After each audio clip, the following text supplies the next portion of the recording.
Le gouverneur de la province de Lomami, Huron Van Kalombo Moussoko, a effectué ce mercredi 15 janvier 2025 une descente sur terrain dans les communes de Kabondo et Kajiba. Nous sommes dans la ville de Kabinda afin de s'imprégner de la situation préoccupante des érosions qui menacent la population de ces coins. Nous ne sommes pas des gouverneurs de bureau. Son Excellence, Monsieur le Président de la République, chef de l'État, nous avait donné le conseil d'être sur terrain en termes d'itinérance, mais également de visites de terrain au chef-lieu de la province, même pour nous enquérir de la réalité que traverse notre population, réalité en termes d'infrastructures de base, réalité en termes de besoins prioritaires de nos populations.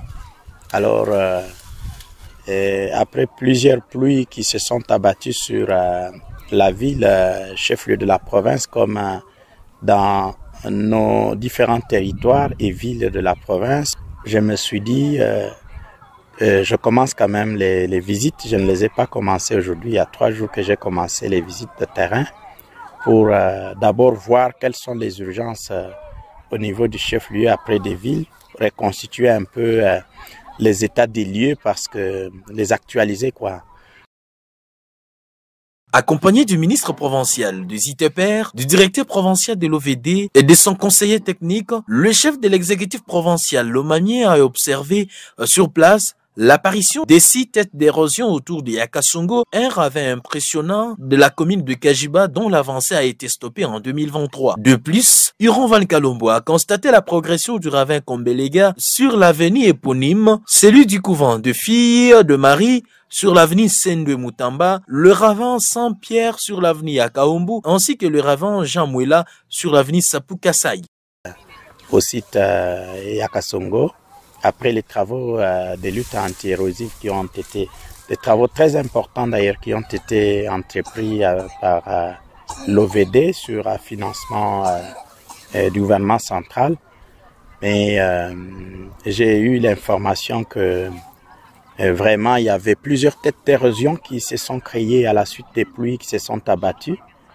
C'est pour cela que vous voyez aujourd'hui le ministre des ZITEPER, le directeur provincial de l'OVD et mon conseiller technique sont ici avec moi, avec l'équipe qui m'accompagne pour visiter les lieux, voir l'état d'avancement de ravins, de ces têtes de ravins-là. Convaincu de l'expertise de l'OVD, le directeur provincial, Clovis Kalala Chumat, a rassuré au gouverneur Huron Van Kalombo que ses services sont parfaitement capables de stopper l'érosion dans la ville de Kabinda à condition que les fonds nécessaires soient alloués.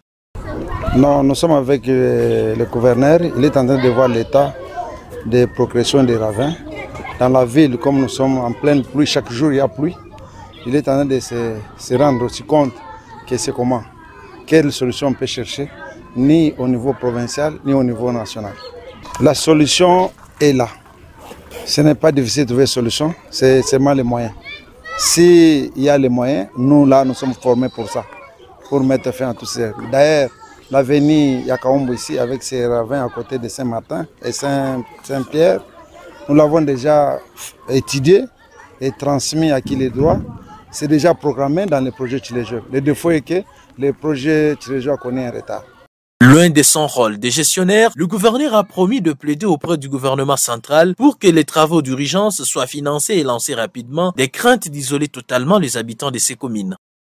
Pour envisager des possibilités d'intervention au niveau d'abord du gouvernement provincial, et si ça nous dépasse, on voit comment on peut faire intervenir le gouvernement central par l'entremise du ministère national des ZITEPER, comme toujours, et les services techniques intervenants, notamment la direction générale de l'OVD même qui est avec nous, l'office de route et différents services qui interviennent dans les secteurs de route.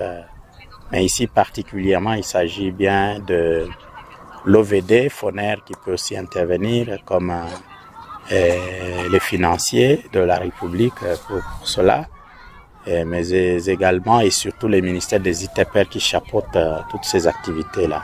Donc on déplore l'avancée, la progression de ravins et nous allons envisager des mesures à prendre au niveau de notre gouvernement, mais également en saisissant le pouvoir central pour nous seconder vous appuyer comme nos moyens sont un peu limités. Mais par ailleurs, l'autorité provinciale s'est dit déterminée à marquer ses empreintes à la tête de la province de Lomami dans la lutte anti-érosive. Tout en saluant les efforts du gouvernement central qui, au cours du premier mandat du président Félix Tshisekedi, a financé les travaux de Ravan et Nilo et à Kasongo à Kabinda, ainsi que ceux de Kamouche, Kapmou et Saint-Martin-Moneditou, le gouverneur Iran Van Kalombo s'est dit optimiste quant à l'obtention de financements pour d'autres ravins, menaçant les tissus environnementaux de la province de Lomami.